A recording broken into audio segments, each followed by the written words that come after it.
WDW News Today. I'm Tom Corliss of WDWNT.com. Please like this video, subscribe, and hit the notifications bell to make sure you never miss the latest from the Disney theme parks all around the world. But here now the news for December 19th, 2025.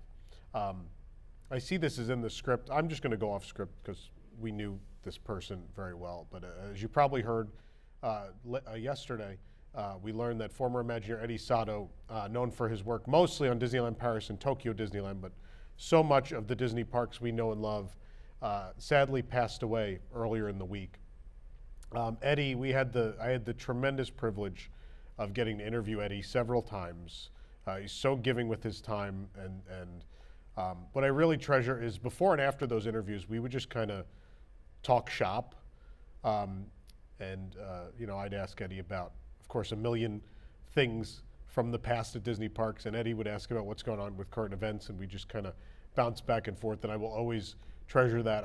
I learned so much from him about themed entertainment and creativity and collaboration, as I know has been said by every Imagineer that worked with Eddie. But to give you a brief career overview, in themed entertainment, worked on the Six Flags power plant, and I don't want to say infamous project, but a project that has thankfully been given its due by the internet community as time has worn on, and that got him the job on Disneyland Paris under Tony Baxter. And Eddie thought, for sure, I worked on this steampunk project for Six Flags. I must be working on this Discoveryland or Tomorrowland. And nope, he got put with Main Street, and he was upset about it. He's like, wait, Main Street's not even really a land. There's no rides. There's barely any rides, etc. And Eddie took that opportunity to show how creative he was, how he could artistically collaborate with others and produce something the likes of which no one expected. Main Street USA, don't get me wrong, it's always been an important land in the Disney parks, but it's never been at the level it was until we got to Euro Disney. The level of detail, the storytelling, the placemaking, everything on that Main Street is the best. It is the best entry land in any theme park on Earth, and it is inarguable. Disney Sea could only hope to have the Main Street of Disneyland Paris. And I would dare say if it wasn't for Euro Disney, Disney Sea would have never happened. And so much of the richly and insanely detailed theme park experiences we've seen since 1992 would have never existed without everyone on that team that made Euro Disney happen. It set a new standard. No matter what financially happened with the resort, the standard was set at that moment. And Eddie was such an integral part of that. Him and that team he worked with did the unthinkable and made a Main Street where guests would just want to spend hours exploring. And I've done it, and every time, there are so few places that I've been to the Disney parks a lot. And I will say over time, you do get a little jaded. It's hard not to. But sometimes there are things that are so special and so spectacularly done that it doesn't matter if you've seen it 5 million times. I will never walk into that park in Paris and never be swept away emotionally by that Main Street. Every time it happens, I get teary-eyed. It is such a beautiful piece of work. Everything about it, that train, that railroad is unbelievable, and all of that is Eddie. And that entrance, the entry sequence with the hotel, changed the game forever. That hotel was a masterpiece. It is a spectacular entrance to that park, and it set a standard, again, for those theme park entry hotels, which have become somewhat ubiquitous over time. I'm surprised there's not more of them, but there's plenty of them, and that's because of the Paris team. Eddie also was integral in projects like Pooh's Honey Hunt at Tokyo Disneyland, reimagining World Bazaar, at least the interiors of those shops later on. So many fantastic projects, Indiana Jones at Disneyland. And my favorite thing is that I know Eddie gets to live on forever, not only in these memories and the stories that we have recorded, and so many, he was so giving with his time with everybody, that there are so many interviews out there in text, in video, in audio. I'm so happy that his career is documented in the way it is, because every Disney fan should know about the trail he blazed. Every future Imagineer should know that story. That's a wonderful thing. But Eddie's legacy will live on physically and in audio, I think, forever. Eddie was always willing to get behind the microphone and record a voiceover for the parks. Of course, the Walt Disney World and the Euro Disney Railroad.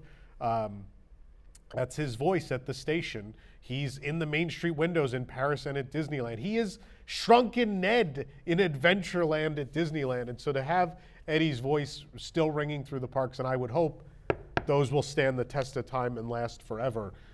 He deserves that homage and that love, and it makes me very, very happy. But more than that, I already having known him as well as we did, every time I walked on that Main Street, I can only think of that smile of his and how happy he was to talk about that project and what he and that team accomplished.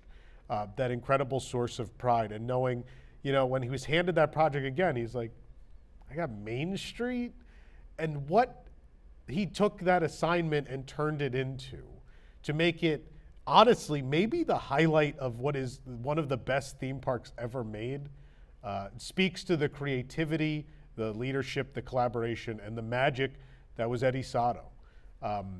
I am so grateful that I got to know him, even the little bit I did. I can never repay him for the lessons and the time and what he gave to me, and I know we can never repay him for the incredible places and memories he gave us. So, Eddie, wherever you are, we love you. You are missed, and I'm just so happy that I know there's so many places I can essentially visit him at the parks, whether it be at Euro Disney on that Main Street or at Honey Hunt, or just go hear his audio in Adventureland at Disneyland. It makes me, it's a very sad week, but at the same time, I'm just happy to know that he'll always be with us in some way, both in spirit and also in physical places. It warms my heart. So Eddie, we love you, we miss you, and thank you for everything. All right, if we're holding together at this point, I guess we should get to the news. So let's go to the next story, shall we? Made it this far. We just got our first in-person look at the updated interactive targets for Buzz Lightyear Space Ranger Spin at the Magic Kingdom. They're visible from the PeopleMover. The attraction has been closed since August for a major overhaul, which includes new vehicles, blasters, and targets. The reimagined ride will open in the spring of 2026. A quick recap of what they're doing at the ride, in case you don't know. The new scene is being added earlier on. The ride will include Buddy, a support bot, whose job it is to make sure all the Space Rangers are ready to go, knowing how to use their blasters, what targets to shoot, etc. As well, there are new ride vehicles. The updated Star Cruisers will have a new look inspired by Star Command, as well as video monitors with real-time scoring and quote-unquote other exciting features. We don't know what those are yet. New blasters will be on board as well. The handheld devices feature an always-on laser, so you can it helps you aim. You always know where you're aiming, and have new light, sound, and haptic effects.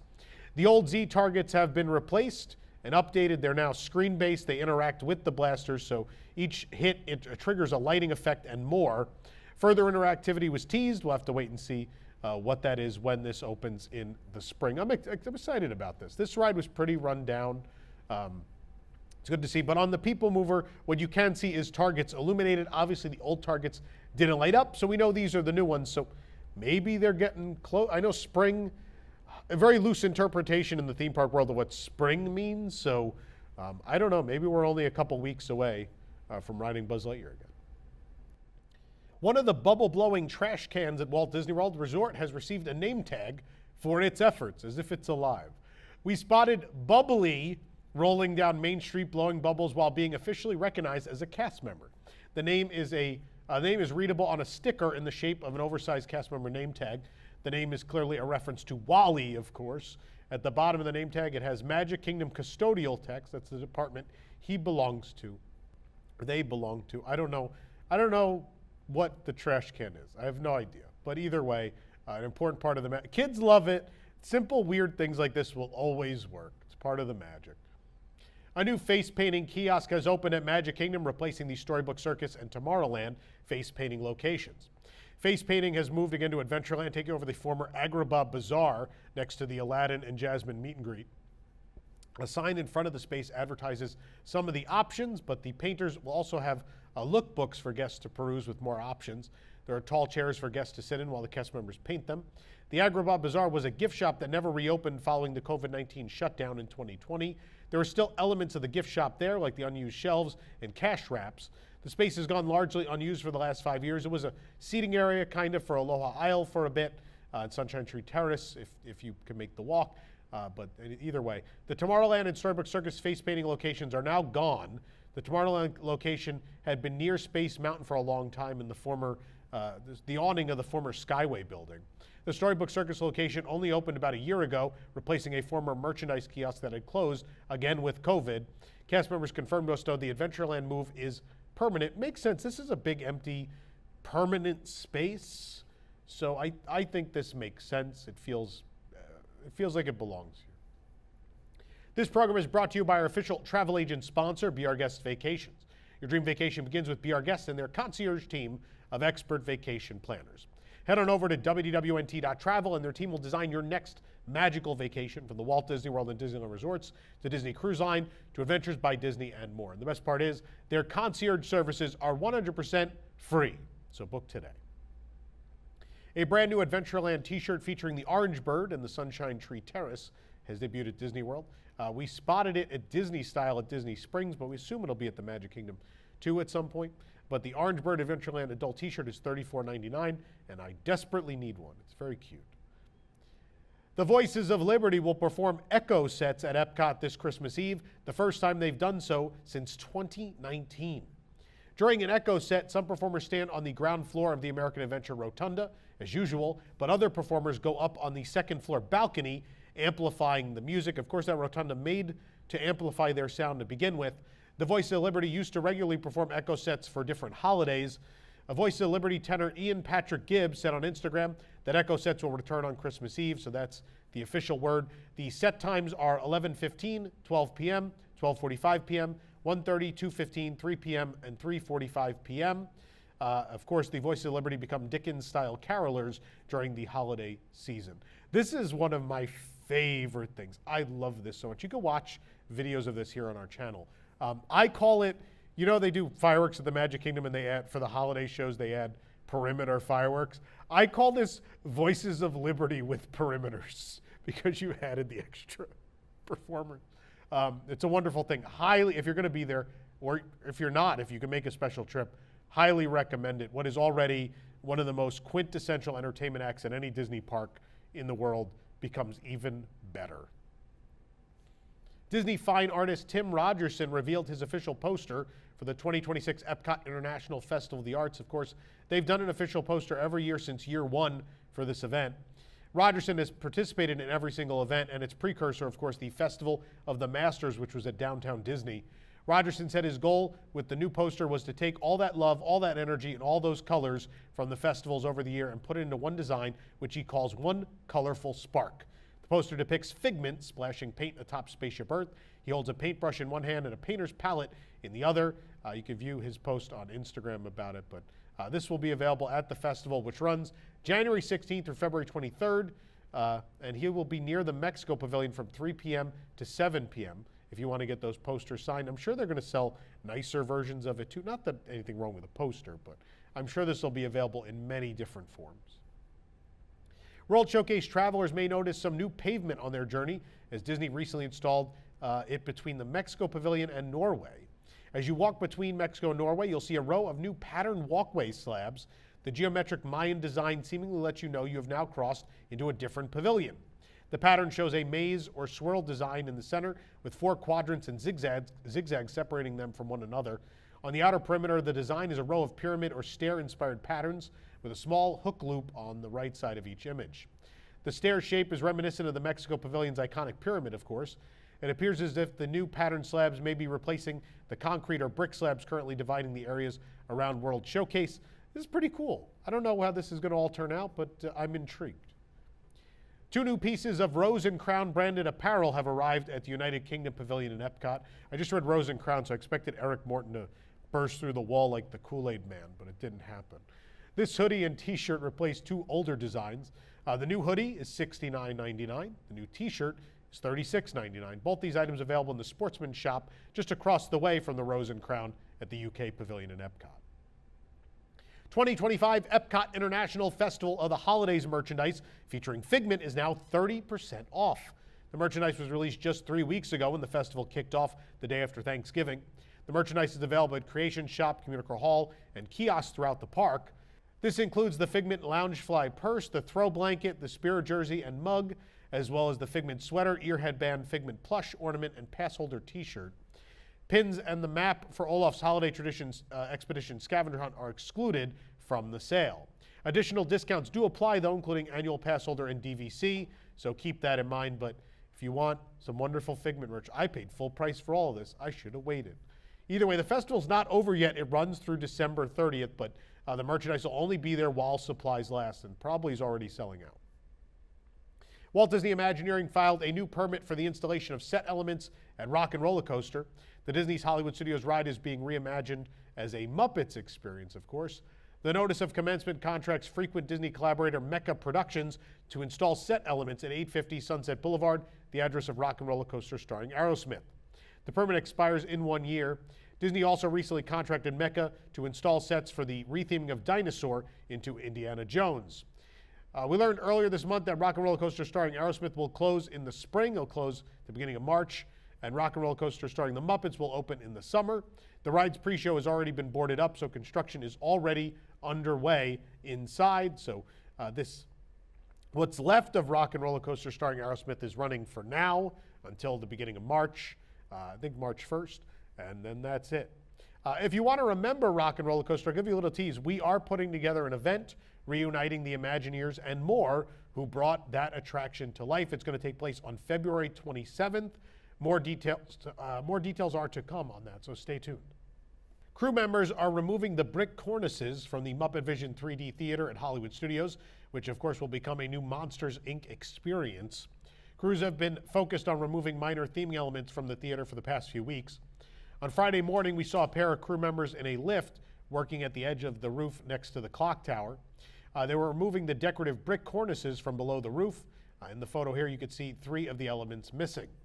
The crew members were removing a 4th while we were watching. Crews have also been repairing other areas of the facade where they removed windows and other things. According to concept art, the brick facade will remain and it will receive new monstrous elements to become a Monsters, Inc. or Monstropolis theater, but still no word on what on earth will be in there. Walt Disney World has added more Fantasmic performances to the Hollywood Studios schedule for the week of New Year's. Previously, extra performances were only added for the Saturday after Christmas. So from December 27th through the 31st, and on January 2nd and 3rd, Fantasmic will perform 3 times each night at 6:30 p.m., 8 p.m., and 9:30 p.m. On December 19th, 21st, 23rd, 24th, 25th, and 26th, Fantasmic will be at 7:30 and 9. On December 20th and 22nd, it'll be performed at 6:30 p.m. to accommodate the final 2 Disney Jollywood nights.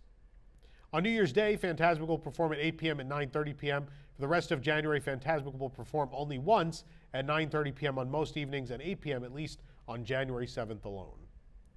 We spotted a billboard promoting the 3rd Avatar film, Avatar Fire and Ash, at Disney's Hollywood Studios. The billboard is on the back of the show building for Mickey and Minnie's Runaway Railway.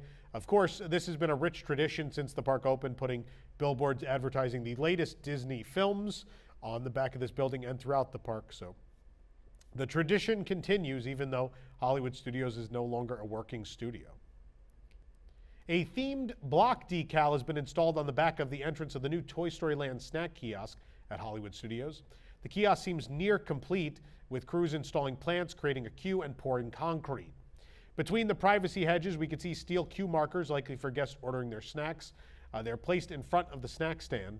Guests will order from the windows on the front of the popcorn-shaped kiosk, but cast members will enter through the back. That entryway is now wrapped in a printed decal of colorful toy blocks, attempting to match the nearby restrooms. Unfortunately, the decal does look a little cheap compared to the building's 3-dimensional textured theming. The decal looks permanent, but we're hoping it's just a temporary solution. Through the rolling planters, we can see the new plants and pavement. Crews are also starting to move in kitchen appliances, suggesting the kiosk will open very, very soon. Our bet is Christmas week. Crews continue to add to the Encanto ride building at Disney's Animal Kingdom. The brand new attraction is under construction on the former site of Chester and Hester's Dino-Rama in Dinoland, USA, which will become the Tropical Americas. Eventually, the Encanto ride will have the casita facade, but for now it's just a grid of reddish-brown steel. The structure is already taller than the former Chester and Hester's Dinosaur Treasures building, which will be rethemed and reused for the new land. The structure now forms an L shape with the pieces added since our last update. A giant crane is on site to move pieces into place. On the left, a small construction vehicle is visible alongside a large pile of dirt and a temporary backstage building. We also checked on the construction at the old site of the Boneyard. The play area was completely demolished. This space will become part of Pueblo Esperanza, a fictional village with a carousel and a new playground. A large concrete pylon is on the site among the dirt piles, which has been there for several days now. Crew members were working towards the back of the site around temporary yellow safety fencing. We also saw some electrical work underway behind Scrim's near the Theater for Finding Nemo, The Big Blue and Beyond. That's the theater in the wild. And though the show is technically part of Dinoland, it will be unaffected and remain. Dinosaur and Restaurantosaurus are both closing in early February. Dinosaur, of course, becoming Indiana Jones, and the rest of the land becoming all part of Tropical America's opening sometime in 2027. Crews have started to remove scaffolding from the Angola colobus monkey habitat on the Gorilla Falls Exploration Trail in Animal Kingdom. The exhibit was closed off in early September. Cast members said it would last for about 4 to 5 months. On our trek down the trail this week, we noticed there was less scaffolding in the exhibit. It's still blocked by construction walls in Scrim, though. There used to be scaffolding around almost all the wood posts, which the monkeys can climb on. During the refurb, the monkeys have been in an area closed to guests at Rafiki's Planet Watch. Though we don't know the exact nature of the refurb, we assume it's just making sure all this is safe and fresh for the monkeys. The netting may have also been refurbished and replaced. On the other side of the enclosure, there's even less scaffolding. The sign next to the enclosure is still covered as the monkeys are not there. Some of the bridges and platforms the monkeys climb on are still missing, though. They'll presumably return. Angola colobus monkeys are black and white colubi native to the Congo Basin in East Africa. In 2020, colobus monkey Zara gave birth to a baby Douglas at Disney's Animal Kingdom.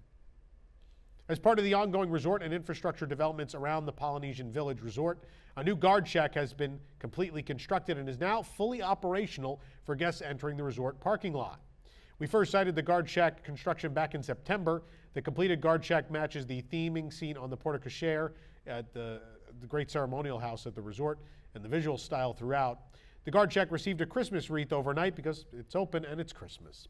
The brown, beige, and orange paneling matches the rest of the resort's theme. The new entrance is off Floridian Way and brings cars and currently buses straight to the Great Ceremonial House. There's a new grassy area in the center of the circular roadway, and parking is on either side. A-frame signs near the entrance and old bus stop point guests towards the new one, and though the entrance is open, construction isn't quite complete in the area. But either way, a whole new entrance to get you off of that other road and now keep you on Floridian Way. Trader Sam's Grog Grotto at Disney's Polynesian Village Resort has now added a mobile walk-up waitlist option via the My Disney Experience app. Historically, guests just had to join a waitlist for the bar in person. They'd go to the host stand, put their name on a waitlist. Of course, this is combined with the move this week to open at 11 a.m., several hours earlier than they've ever opened. So between this and the waitlist, they've made it finally much easier for you to decide if you want to head to Trader Sam's Grog Grotto. Of course, to join the walk-up list, you do have to be in the general area. You can't be far away. It is location-based, so keep that in mind. The construction walls in Scrim are down from the Garden View Tea Room in the Grand Floridian Resort lobby, revealing new stained glass artwork. The Garden View Tea Room has not operated since 2020, of course, when it closed due to COVID, and is the last major element of the lobby refurbishment remaining. There were previously walls at the two entrances of the tea room. These have been replaced by curtains. There was Scrim across the front windows, but this has been removed. The windows now feature 3 stained glass pieces. Before the refurbishment, these were plain solid windows. The stained glass elements don't cover the entire window, but sit in white frames in the center. Each stained glass features a bird or two, reflecting the lobby's overall theme. On the left window, 2 birds sit on a branch. In the center, a bird is flying among tree branches, and in the background of the photo, you can see a crew member cleaning the windows on the other side. The right window features 1 bird looking down at another. We went to the other side of the tea room and peeked through the windows, finding it apparently done inside. There are new chairs with leaf patterned backs around square tables with light wood tabletops. Like the rest of the lobby, it has new carpeting. Disney previously announced the Garden View Tea Room would open in early 2026 with a new tea experience. It's possible it will soft open soon. We don't know. The Art of Disney On Demand kiosk at Bayview Gifts at Disney's Contemporary Resort has several new pieces of art from the rooms at Bay Lake Tower available for purchase. This art, of course, from the new rooms that have been remodeled at BLT. We found these prints under the Contemporary Collection category. Like other Art of Disney On Demand prints, these are available in several sizes and can be purchased either with or without a frame. The price varies by selection. Like many of the other resort-specific kiosks that have been added or updated in recent months, the Contemporary now has art available that's only at this location and specific to the resort, like these BLT pieces. There's Bay Lake Tower Day, Main Street Railroad Station, Cinderella Castle, Partners, Main Street Electrical Parade, Main Street USA, Adventureland, Frontierland, Fantasyland, Tomorrowland Night, and Tomorrowland. A months-long guest room refurbishment at Disney's Animal Kingdom Lodge is underway, beginning with Kidani Village. Some rooms are already complete, and we got a look at a 2-bedroom villa. DVC Fan had the pictures. The hallways feature new paint and carpeting with warm neutral tones. The bathrooms were completely overhauled. The shower is lined with orange tile featuring African-style patterns. The showers have glass doors and a dual shower head system. Dispensers for shampoo, conditioner, and body wash are mounted on the wall, of course. The vanity features wood accents, a new sink, black countertop, and a framed mirror. The living room has a red couch hiding a queen-size Murphy bed. Before being folded down, Disney's Animal Kingdom map artwork is visible on the unit, which also has built-in shelves and lights. When you take down the Murphy bed, the artwork revealed is for the Lion King, featuring baby Simba, Sarabi, Rafiki, Zazu, and other animals. A second pull-down bed is underneath the TV. It has artwork of Timon, Pumbaa, and Simba asleep on the savannah. The original dining tables did stay. Framed, colorful woven plates are in a new display above the table. The new chandeliers are inspired by woven baskets as well. There are new sinks and fixtures in the kitchen. The backsplash and paint were also updated. Appliances include a Keurig Duo 2.0, fridge, oven, microwave, and dishwasher. In the double bedroom are new tapestry headboards. Both bedrooms have new ceiling fans with leaf-shaped blades as well. The carpeting has been replaced, and the rest of the villa has vinyl plank flooring. The bed frames and dressers remain the same, though. There's new African landscape artwork in the room, and more USB and USB-C charging ports have been added throughout. Looks good. I like the old rooms, but this is thematically still works. It's not a downgrade, which is the best thing I could say for the current trajectory of Disney rooms. I think they've started to figure it out. The last couple have been pretty decent. As annual awards keep making the rounds, Disney Cruise Line has received multiple cruise awards and a customer service award. The cruise line also won a Travel Weekly award last week. U.S. News and World Report recently awarded Disney Cruise Line a #1 ranking in 2 categories, Best Cruise Line for Families and Best Cruise Line in the Caribbean. Disney Cruise Line also received the award for Best Cruise Line for Families from the 2025 Recommend Reader's Choice Awards, as well as Best Cruise Line Family at Travel Pulse's 2025 Travie Awards. Additionally, Newsweek recently awarded Disney Cruise Line with America's Best Customer Service for cruise operators for the 8th year in a row. Can't argue that. I think all the magic of Disney guest service that maybe was lost at the parks still exists on Disney Cruise Line. The canopy connecting the 2 new ride buildings at Avengers Campus at Disney California Adventure has grown significantly as construction of the land expansion continues. Last month, Walt Disney Imagineering shared that the canopy connecting Avengers Campus's 2 new rides, Avengers Infinity Defense and Stark Flight Lab, was officially being assembled. Our reporter verified the progress, as well as noting that there were several more pieces of framing on the ground. Those framework pieces have now been installed, significantly increasing the size of the canopy. Concept art indicates the canopy will actually partially cover the Stark Flight Lab attraction as well. The canopy will get a roof, but the white beams will remain exposed, as there's sort of this factory campus. I mean, it is a campus. There's this like exposed steel aesthetic. It's not my thing, but it is the way Avengers Campus is themed, and it's maybe not far removed from the Marvel Cinematic Universe.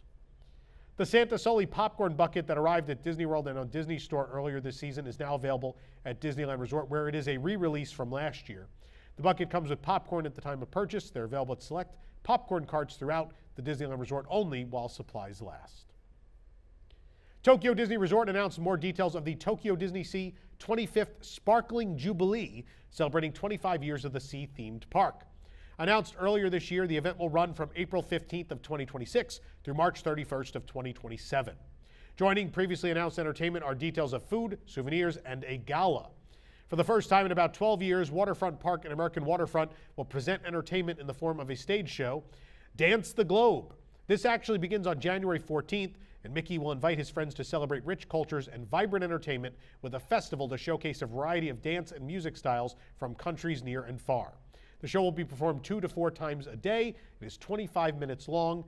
Dance the Globe will feature rhythmic dance styles evoking the African savanna, a performance reminiscent of a European festival, and cheerful numbers themed to Latin America. Featured characters include Rapunzel from Tangled, Hero from Big Hero 6, and the Tokyo Disney Sea debut of Mirabelle from Encanto. During the actual anniversary event period, Mickey and friends will appear in their Jubilee blue outfits, and pyrotechnics will light up the finale. So the show will debut in January. It won't be until April that you see them in their event costumes. The Sparkling Jubilee celebration will take place 1 to 3 times daily in Mediterranean Harbor and run for 20 minutes. Mickey and friends will appear in their anniversary outfits on a specially decorated barge. They'll be joined by Disney friends at Piazza Topolino, Lido Isle, and in front of Zambini Brothers Ristorante. Featured characters will include Mickey, Minnie, Donald, Daisy, Goofy, Pluto, Duffy, Shelley May, Chip Dale, Clarice, Pinocchio, Jiminy Cricket, Geppetto, Gelatoni, Stella Lou, Olumel, Cookie Ann, and Lena Bell. Mickey will lead everyone in a count to 25. Cast members from each port will also join in. That sounds interesting. The celebration will be accompanied by Come Join the Jubilee, the anniversary theme song, which celebrates the many stories that have unfolded in the park's 25-year history and expresses wishes for beautiful journeys to continue into the future. Mickey, Minnie, and 25th anniversary logo decorations will be around the Tokyo Disney Sea Aquasphere at the park entrance. Passaggio Miracosta will be adorned in decorations, and each theme port will have their own Jubilee blue decor. When night falls, Mediterranean Harbor will be transformed with Sparkling Jubilee Night. Projections on Tokyo Disney Sea's Hotel Miracosta will be set to the anniversary theme song. The courtyard by Arabian Coast will also be illuminated in Jubilee Blue, accompanied by the theme song and other music that'll affect that beautiful genie statue they're going to place there. Special event merchandise will be available beginning April 8th. These Jubilee Blue items include apparel, stationery, and more. Duffy and Friends will have their own event and merchandise connected to the 25th anniversary, which will debut on April 14th. Guests can customize a Jubilee badge with different ribbons and charms. There'll be 2 strap options, 4 badge types, 12 charms, and 11 ribbons. The badge that comes with a ribbon is 1,600 yen. The other 3 base badges are 1,000 yen each. The ribbons are 800, charms are 700, and straps are 600. Cafe Portofino in Mediterranean Harbor and Horizon Bay Restaurant in Port Discovery will both feature special 25th anniversary decor and special dishes beginning on April 8th. During the event period, Sparkling Jubilee wagons in American Waterfront will offer exclusive Jubilee Blue macarons. Other special Jubilee Blue menu items will include sundaes and special drinks. The Tokyo Disney Sea Food and Wine Festival will also take place during the event from April 15th through June 30th. A special themed installation will be presented on Ponte Vecchio, a bridge in Mediterranean Harbor, for a limited period from April 15th. Guests who purchase a special bottle at Rimbranzane, a shop on Ponte Vecchio, will gain access to this space. And here they could select a Jubilee Blue stone to store in their bottle and take home. Guests will also be able to take keepsake photos at the installation. Another paid offering is the SS Columbia Jubilee Gala. The SS Columbia will be reserved exclusively for this gala from April 15th through June 30th. The interior of the ship will be decked out, and the SS Columbia dining room will offer special dishes. Free refills of drinks will be available at the Teddy Roosevelt Lounge. That's weird.